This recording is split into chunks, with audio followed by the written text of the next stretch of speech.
right, so let's get into the kinds of keywords that there are. So first of all, there's two types of keywords. I hope you guys can see this picture all right. I tried to make it bigger, but it gets a little bit blurry. But this was the best picture that I could come up with that really showed a good description of what I'll be talking about. So basically, there are short tail keywords or seed keywords, and there are long tail keywords. And then, of course, there's keywords that are in between those two.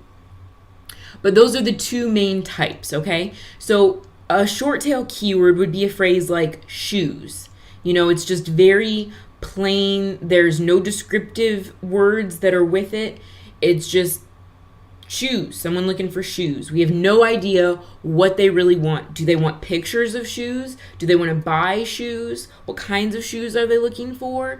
You know, we have no idea what it is that they want shoes. They just typed in shoes, okay?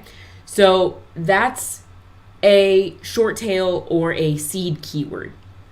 Now, something that would be a long tail keyword would be something like red Nike men's running shoes. That's very specific. We know exactly what they want. We even know the color that they're looking for. So that's super duper targeted.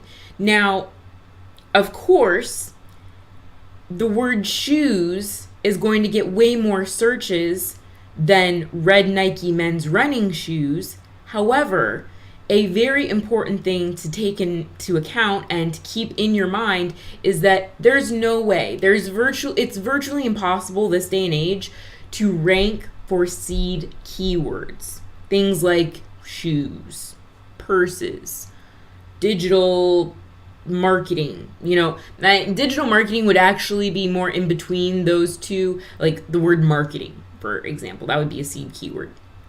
It's just, and even digital marketing would be like, you probably wouldn't want to go after that term because there's just going to be so much competition that you wouldn't actually ever get a chance to rank for that term. And what point is it to try to go after a term that you have no chance of ranking for? It's just a waste of time and energy.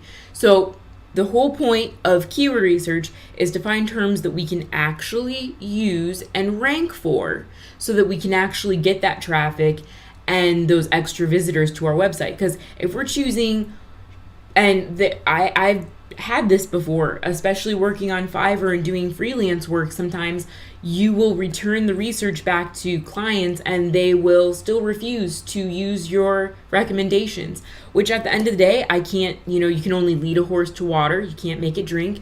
However, I do recommend doing keyword research in order to find terms that you can rank for and using those terms. Otherwise, you're just going to be kind of fooling yourself in a sense of trying and rank for something like shoes or even Nike shoes. That would be like ridiculously hard to try and rank for, and you probably don't have the time or budget in order to be able to rank for a term like that. So that's why our whole strategy here that we're going to be talking about in this entire course is built around finding these long tail keyword phrases, because and the reason we want to do that is threefold. Number one, lower competition, way lower competition. We actually have a chance of ranking for terms like this that are low or long tail terms. The other thing is that it helps us optimize for semantic search. If in case you guys don't know what that means, it's when people are typing things into Google or another search engine, or nowadays they're on their phones, and that's really where semantic search came into play, is when people are talking into their phones. Maybe they want to look up, dentist, Atlanta, Georgia. So that would be a search term. Another thing would be, hotels in Atlanta, Georgia. That would be semantic search, where it's almost like a conversation. It's human English, right? It's usable, it's user-friendly, and it makes sense when you read it out. Even red Nike men's running shoes, that still makes sense when you're reading it out. Now, some terms, as you dive in more to the research, you will see that even terms like, maybe it'll be men's running shoes, Nike red. Now that's weird. That's sort of a weird term, because obviously we know that people may be searching that in because they want to find those results, but it's very hard for us to use that in a way that would make sense in our content. Now, it's not impossible. There are creative ways that you can still use those terms. For example, if it was a term that didn't read well, you could use it for optimizing images. You know, most blogs have hundreds of images, and eventually you're going to have to use keywords a few times, but the best thing to do is use other variations of keywords. So that would be a great way to use a misspelling or another type of long tail phrase that doesn't really make sense. It wouldn't really make sense in an article or as a title, but maybe it would do well as a image optimization or a video title inside of the file name. So those are other ways that you can optimize things that don't read well but are still valuable for SEO. So going back here for a moment, between our seed keywords or the short tail keywords and of course the long tail keywords, then you have those middle phrases where maybe it's something like men's shoes, or maybe it's like men's Nike shoes. So those would be in between these two here. Now, a good rule of thumb is if it's one word, it's a seed keyword for sure, or a short tail keyword phrase. If it has 3 to 4 or more words, it can be considered a long tail keyword. Usually if it's over 4 words or more, but sometimes even 3. It just depends on your industry and market. For example, online marketing or any type of marketing services, you're probably going to need to go to like 4 keywords, 4 words, until you're getting into the longer tail keywords that are easier to rank for, because there can still be a lot of competition when you're going for things like social media marketing or social media management.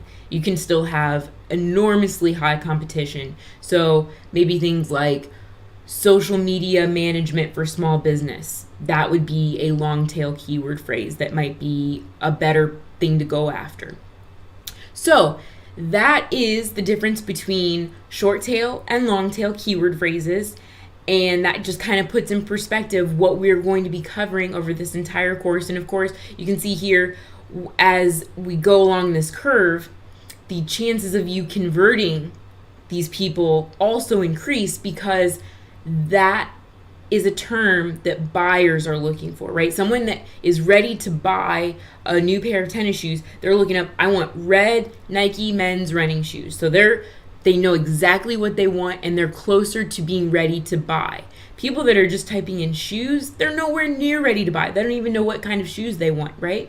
So that's why we like to go after these long tail keyword phrases, because not only are they easier to rank for, they're also going to be easier to convert people, because we're targeting the people that are closer to the end of the customer buying phase. And we're going to be talking about that later on in this course, in case you're not quite familiar with what the customer buying phases are. Stay tuned for that later in this course, and you can review that there. So that has been the 2 main types of keywords